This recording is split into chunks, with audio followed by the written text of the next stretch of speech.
minti mo ntudi na che se eno so okay ekwan eno so right me da se kwana kodi awade na bibia so ntimi nya fine na no pay ye wie ne saa no ye nya adwuma hyehyehye nche ye rank krata mugabi ene odi asempa atena se no mo de be rank krata ni mu na fe ya hwede eno so efiri ho ba so mo de be rank krata mu ni ya hwede efiri ho ba de a me fa nko se Louis Ventures no pay ni dwuma sonko ntimi enfa ma ho se ne da ne da nyina da biara da efi ase ye boss Louis dwumadie ewo edere so etumi ede ma wo no me pa cho hye no so ma me pa enne eye the 13th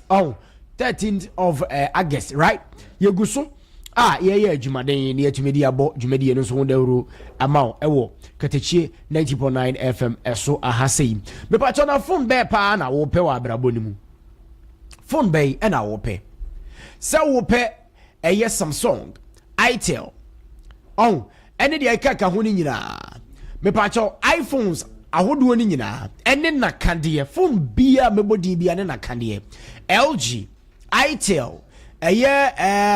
Samsungs no Samsung phones ne Tecno no ye wo come on anameboa odi asempa come on say come on 9 come on 20 nyina ana nye no ni nyina bi wo se Louis Asue update phones the latest phones abanyina mpacho de open Fabra St. Louis Ventures Asue eho na obetumi enya bi phone bia so de na kane say ye hands free headset ne charges ni nyina ebi ewo St. Need a new phone fixing your old one super for mama me pacho ye ni say no eben Sunday ato live on YouTube ne so a omanfo so a ewo monten so ene abrochire ni amano ni nyina ese hwe phone types be accessories me pacho de ope bia CCTV cameras ni nyina ebi ewo St. Louis Ventures Asue ope personal computers laptops printers ene afei so TV set digital TV set ni nyina decoders DSTV ni nyina fan ebi ewo St. Louis Ventures Akache me pacho shop ne kese pa baako ewo enkawe ahemfie kwan so ye ne drugstore ni di animhwe afei ye wia baako so wo agogo so ye ne be man kwan chop bar ene di animhwe pa ewo ehonomo sanso so na nkawe Adom House ho eho na CEO na nkasa wo eho ne headquarters eho St. Louis Ventures me pacho na wonim die eno so eka nkura baako ye St. Louis hardware no na de atwam kura ne se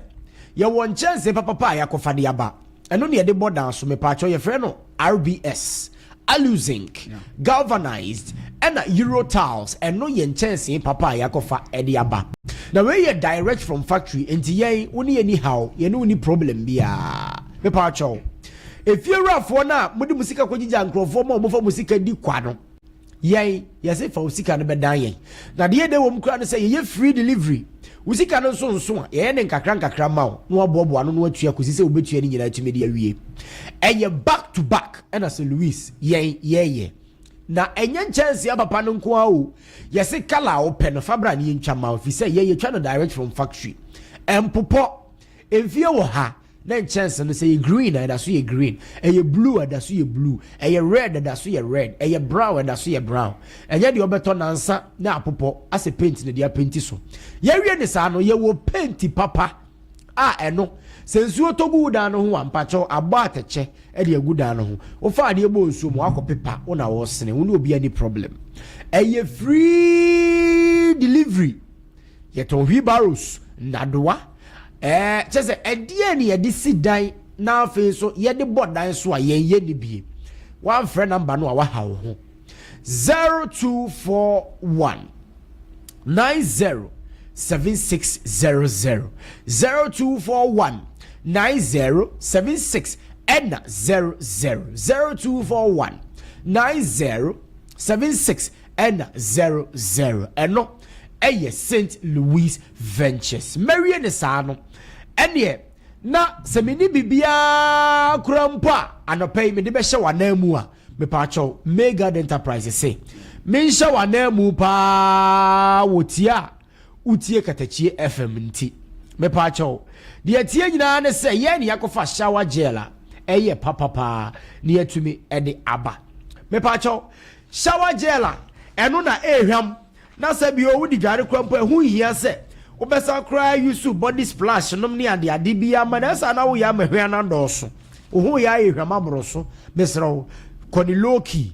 eno eye mega enterprise ye ne say ye ma liquid soap eye papa oh shower gel ehwam na de adware me pa cha pa oh ne tie no obu a wotwam wo ho a enye ni nyina na eye perfume me pa cha shower gel na ye di dware ye na no a na eye magic no eye mega enterprise ye ne ye di bi abadwa so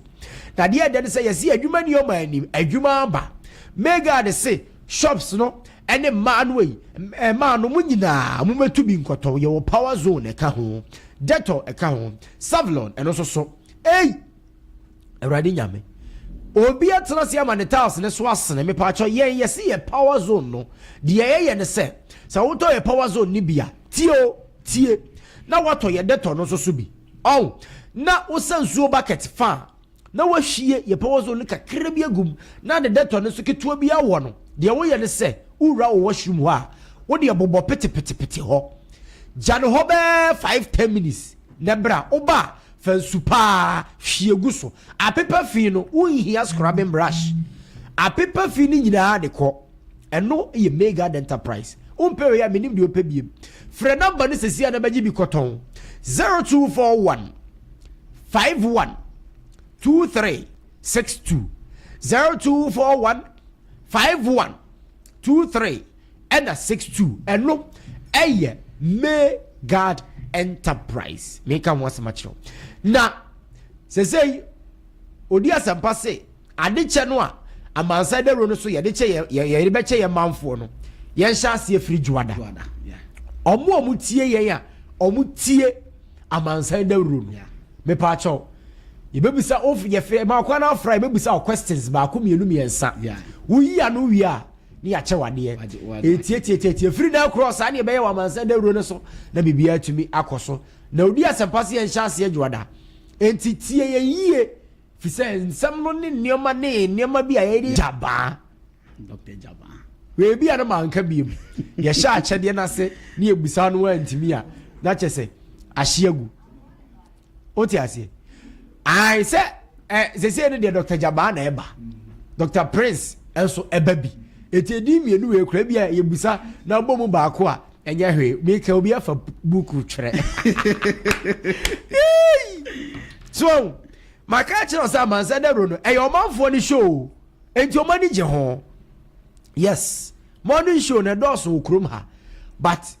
obi ane de nani je ho na Amansan Dawuro no manfo nani je ho enti Dr. Jaba no Dr. Prince and the breya pomudi mu nsam anopa bia wo Amansan Dawuro ni so yes odi asempa ene akimidis ebreye a good year some sports. What you say? Yeah. Sa na Tio national so Senior Mogabi Mogas senior producer Fie ha Amansan Dawuro so on the chief producer on what me bibia bi timi busa na sa wan timi an what you say? And a Reverend Mike to finish. From an upper crank to crank. Hey, Reverend Ompong. Yeah, near there, as I call all of there. Now, dear, yes, I want to takra and a money a day. A yakesi. Mo. Do you want to to YouTube no so more man for not yenka? And a man who have for I want to takra a man who have as an entire money yakesi. Yes. Hey, fanya mtakra bone die. We die ni. Na so obi de yeba to YouTube ne so. Ama wo a bagafo ne abrotire no so anya ya hwa eye Ken Eben. Asa. Yes sir. Eben Ken Eben one. Ah? We Pasco. We are Pasco. Enti eno no ye Eben. Tio. Hey.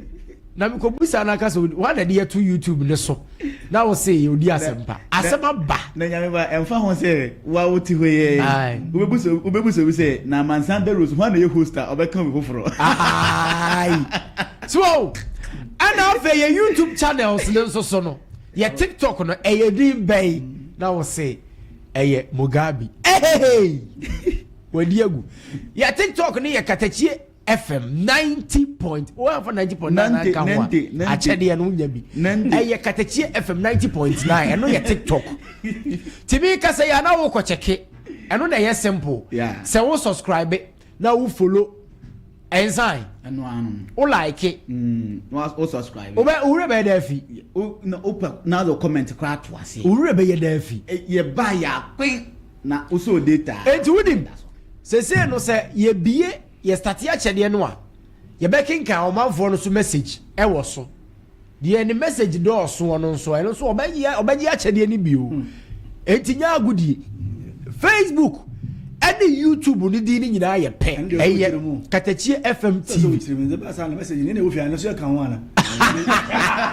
Facebook ni YouTube ni nyina ye Katakyie FM TV Katakyie FM TV so ti ase eti wo ko share chire ho na wo ko twra ye be chewo what you say ai eti Katakyie FM TV no so ye YouTube ni Facebook na di ni ye pe eti me kan ya na wa search na wa subscribe na wa share ato ho eti tie ni ye na enya wo wase betima ma obi abobo phone numbers a ye de frɛ e ofia eno so ya asempa so what you say ye email number na ye de ba de ya email na ye den ye nka email number ye can say email address eye KatakyieFM 903@gmail.com so what you say tiwe ye frɛ na bisa we bisa now answer sa question we ya ye bone when ye be ye Amansan de ro so free juada de kro ye be che wade ye kan ade ye show ni your manfo ne dia efia da bia nso ye wa abonten yes sir fia da bia show ni your manfo ne dia ye nya ne sa ye concrete amunsam mra tawtaw ye wi a ye be hwe efam hu dwumadi e ye live ye de bebra wo ne Bese benga njero ze wunim na enzam na ganu man de wose sana bien oh da bi na se me die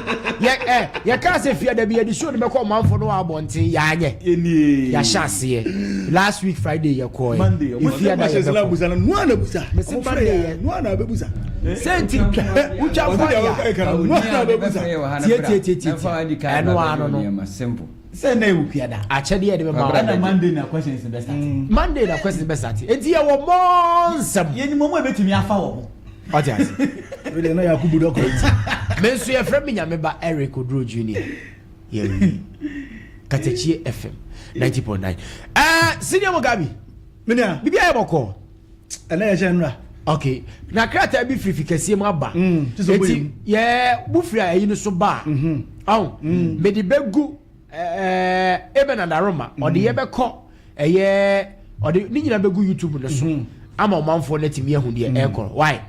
eti mu de for the meantime be ma na asante man we ni ye asante mamu ayewura e de krata aba fantastic eti e hyehyehye na be necessary pa ehu hia enti udi di agora wa so be ye be hwe krata ni madi ka boso o asante mamu nko ade o se krata e na afa sina Mugabi yanko me dase onyame ba na anopa dem se amofa na papa mo se me dase mo pempa mo ntare ne de enzo no so pe kila fo o dilo mahu ni na mia so tira na ho ni masha mu nyina hu be fi yo o de ubenya asempe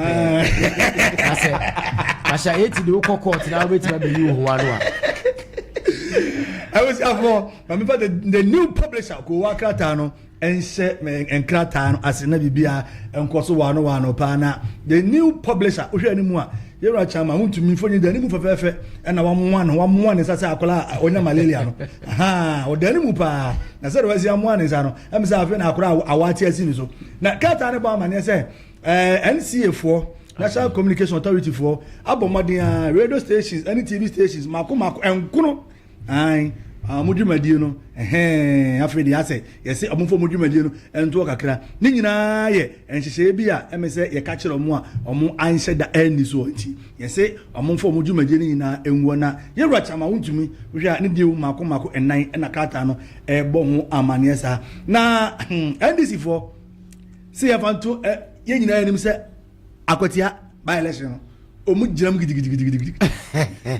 nyamba omu so mu akwati aba election oh yero akogan so omu jinam gidi ye post ye pe akwati aba election wo mu ko bi mo de omu si pudu ahye na pudu na hye dia omu beji no jo nto omu jinam pa na yero Erica J enso kasa wase abane hye ya odi agu kwam ama asofo no enkom se no ebe ya se abane sa ba bi na o hyase na wo hwem kakra se de be ya bibia ebe konkana onyamba krata na se opa ho de ka obi se ka be fie na asanteman yewura hotel ko so tika bare nwoma so ise de se osana busu me we ne da to so efri ne da to so aduonu ba ko eye bia enkofom no mo ayiyo nti wa ufunu ewo James won de aje se osana busu me no ne da to so aduonu ba ko no enti man yansie sable ya efri sable ne ko ne de lalai we any some of the new publisher ko wakata no e de aba abonten ye the daily satellite air to also e na no pay Katakyie 90.9 FM Amansan Dawuro dwumade so a ohwe pipa nanim hanoma we security analyst bi de abatudwa we say of difo bia obehye nkom bia eye dum prophecy bia no aban nche no ese nkom se bia nkom se mu baba no ehu baba to man say any dum prophecy bia no enya fe na fa prophecy ne bia na review bia aban nche no we ni asema security analyst no oda ba betudwa e wo krata ne na krata ho na ni ku oh ese ya no security analyst wo me se na ni ku ya ne namba dia ese me se akasa special sofo na nipa kum na ni sao anu ni ene no eno ni ene ene wo kana se mo ayadwe nkyere ana me se nkom se na asa me so me kyere ma adwe any point of view na ba to man so na me so me kyere ma adwe na point of view no one ka cho se nkom se na di oye ni ba so she any doom prophecy bia ba ana me se ene ene won se e bia me no ye kasa te se won so bi won kom se bi wa e no kuro red Rebecca bi ye me ye hu no kuro no me se ene ye ne etu de obeshe abanche no ene ye ne me say any ene what go just arrest jail the prophet jail you found it the asema security analyst no da betudwa daily satellite ebo ho amane and na no pe na ahwe krata nanim ho no ma enkola om si akan e wo UC mass competition no so ahwe bi da ye mass om kan gregregre na so om ke kran no ya de pa e say 350 people enkola no me 350 ya bom abaso ya ana om wo sa anyoma na e 14th UC mass competition as ana mbom abaso na ahwe ase ho pa na president mama what the same bia to the nyina say omo go nya playing a crash no what the photo park say aba e ama omo say omo de be so nkura na sene to say bibia be find the way any nsema daily like the two I'm for the daily guy go work out and to us e wona me ba me hu rebel opuli from bon ni fo nyinu work out anim ana me hu free yank be say free yankra enkan sports minister onu so nfa nyinu wani mu bi na kata ne ba ma ne se pa de Christopher empani for say omo prophet na ma de aba no so omo de be convert in pa de lalai omo na mutim abane samna na chime yehwehwemu ye na say omo nya prophet omo nya prophecy na omo so omo dey ko review there debi ano be edin nti abane mla na onsa emehwe say na odi asempa e kan ye ne e ma ye papa mo na wo hwe say ne pepepe pepe angene ke di na wo tweda na wo tweda pa ye Ramahama wabofoto e di amasa afo no se e wo say team di support on abusuan se de be bibia e be konkan papa na Swiss sport for cocaine ma check cocaine am for the cocaine yes smuggle enso so nyame da roma be na ni ko ma chise gra se mo fa cocaine mla e sa mo de be bo man no na mo so atimi agin akotia ba election na daily guy ko work rata no ono so e bo man se kiane ke NDC for se e wo se omo e contest na onyame bei eso wono ade bi wo pa mani age pa mu ni mani age so the rich uni yenya benyenya penny richeni amakoi ona build microfinance ne dia papa na odi ne birthday kakraka the customers one from so na ye food bank no one food di wa akra o ni kumase so ati ase onyame ba no asa akoya do 500,000 Ghana cedis skani mo duye never more upad abuse no said the bibia ebetimi akonkai ye did the Ghanaian publisher air to also na no pay na Otafu MP Vincent Asifua ne fonyin ebo ha gbe Otafu anani Otafu Tafu MP ya Tafu MP ne fonyin ebo ni mu agbe yi wa ni nyina